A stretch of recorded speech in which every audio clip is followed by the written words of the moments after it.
Hey guys, so listen, I want to talk to you about Adler's theory of inaccurate childhood memories. So, a lot of things happen to us in childhood. Clearly, we grow up and exist every day. And we hear our parents and we watch TV and we go to school and we deal with our siblings and we deal with the kids at school and we go to church and whatever it is that you do in your life. All of those things influence you. The deal is that in childhood, we can't experience things in the same way that we do as we live longer. So, for example, the things that children go through, or the things that you say to children, or the things that they experience in their daily lives, they don't really have any point of reference. And oftentimes, it's our point of reference that we use to interpret what's going on. So, for example, um, if I do poorly on a test, I might use a point of reference from last semester to tell myself, like, oh, this is okay. You're going to be able to get through this. You're going to be able to recover and make a good grade. Or, you really didn't study as much as you did last time, right? I can compare the situation. I can gauge how bad it is, how big of a deal it is.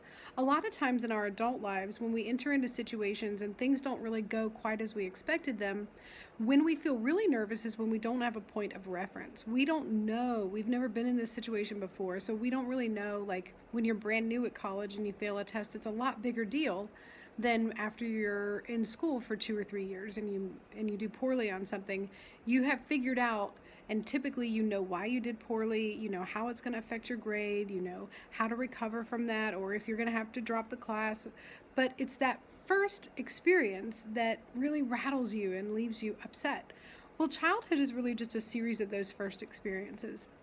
When you tell a child who's sick, like, oh, well, don't worry, you'll be better in a few days, like, they don't know what a few days is. They have no idea. My kid is almost 5 and she's really just figured out how to use tomorrow or yesterday appropriately. Like one time I said, we're going to do that tomorrow, and she said, so that's after a big sleep, but there isn't this sense of time. So when you say, oh, we're going to go somewhere next week, they don't know if that's a year from now or 2 years from now. Likewise, when they're experiencing things, because they're so impatient and their attention span is so short and they're always experiencing things for the first time, so they have these huge emotional reactions, both positive and negative. Things feel like they might last much longer than they really did. And they also don't have any emotional soothing. Like as an adult, when something bothers me, I know how to make myself feel better. And I know that eventually this negative time in my life is going to go away. So if I get my heart broken, I know that I can get up and get out and go for a drive and exercise or paint a room in my house. I know that in time I'm going to feel better. I just have to get through it. But children don't have any of those skills or any of those points of reference. So anything related to time or money, they don't know what money is. They don't understand that things are too expensive and you can't afford to buy them.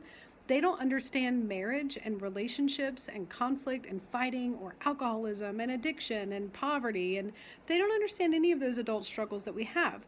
All they can do is interpret their daily lives based on the experiences they've already had. So a family fight, or a fight between a mother and a father, or a mother and a mother, whoever, a fight in the house resonates much differently in the mind of a child than it does in an adult.